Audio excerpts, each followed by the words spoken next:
Bonjour, je m'appelle Anne, je fais partie de l'équipe Fleurir en liturgie du diocèse. Nous sommes un petit groupe dont voici les autres membres. Reine, Sophie et Christine. Fleurir en liturgie est un service d'église, rattaché au service diocésain de la pastorale liturgique et sacramentelle du diocèse de Montpellier. Fleurir en liturgie est né en 1980 dans un groupe de prière parisien. Et grâce à l'encouragement et au soutien des évêques, ce service s'est rapidement développé et structuré tant au niveau national que diocésain. C'est la liturgie qui soutient notre action, avec comme point d'appui la parole, lue et méditée, afin qu'à travers les fleurs puisse naître le recueillement, la louange et l'action de grâce. Ensemble, nous avons choisi de réaliser une composition florale sur le thème de l'eau. Alors, les auteurs bibliques ont souvent utilisé cette image pour signifier la présence de Dieu qui donne vie. Nous avons pris comme point de référence le psaume 103, des versets 10 à 13. Que Dieu se réjouisse en ses œuvres. Tu as donné son assise à la terre, qu'elle reste inébranlable au cours des temps. Tu l'as vêtue de l'abîme des mers, les eaux couvraient même les montagnes.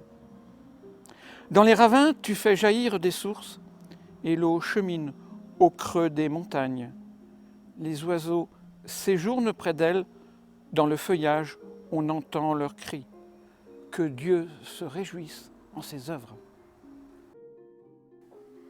Pour réaliser cette composition, vous avez besoin d'une coupe transparente d'un diamètre de 25 cm à peu près, une hauteur de 5. Ensuite, d'une mousse florale préalablement imbibée d'eau, bien sûr, 2 cavaliers qu'on appelle pinholder, de la cire florale pour maintenir les cavaliers, du ruban adhésif, de la cire florale que l'on retrouve ici, bien sûr, là, un sécateur, un bon sécateur, une paire de ciseaux, un couteau, des galets et des fleurs, un amaryllis, des papyrus, de la fougère et une tige qui va permettre de maintenir l'amaryllis. Et pour finir, bien sûr, on va retrouver de la mousse, mais de la mousse végétale que l'on a ramassée dans la garrigue de Montpellier. Et pour terminer, on va arroser l'ensemble. Alors, on commence toujours par fixer avec la cire florale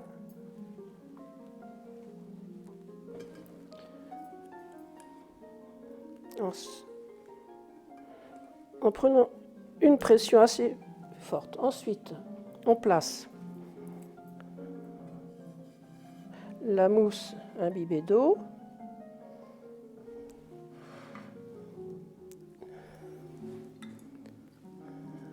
Il me faudrait là. Ensuite, on va coller le Floratap autour de la tige pour la consolider parce qu'elle s'ouvrirait en corolle.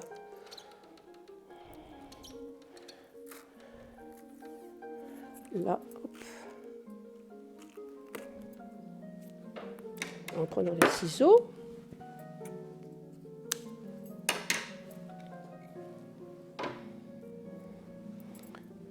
Une technique, comme la tige est creuse,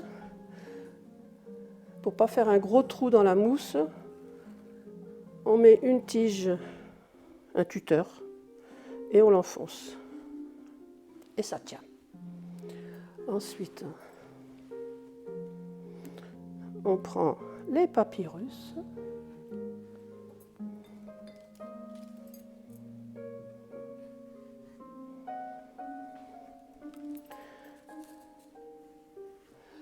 alors, comme les boutons sont toujours en hauteur, je vais tricher un petit peu. Je coupe le haut de ce papyrus pour expliquer que c'est un bouton. Et ensuite, je place mes fougères.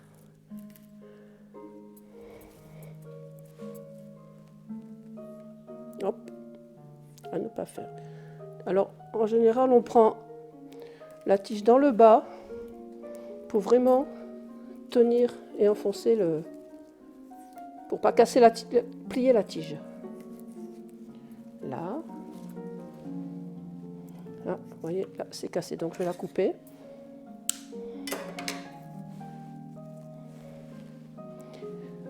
Je mets quelques galets.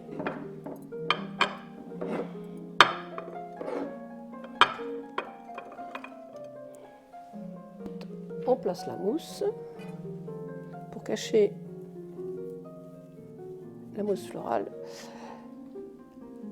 On arrose évidemment. Voilà. Et il est évident que quand on fait une compo, on la fait au lieu où sera présentée la composition.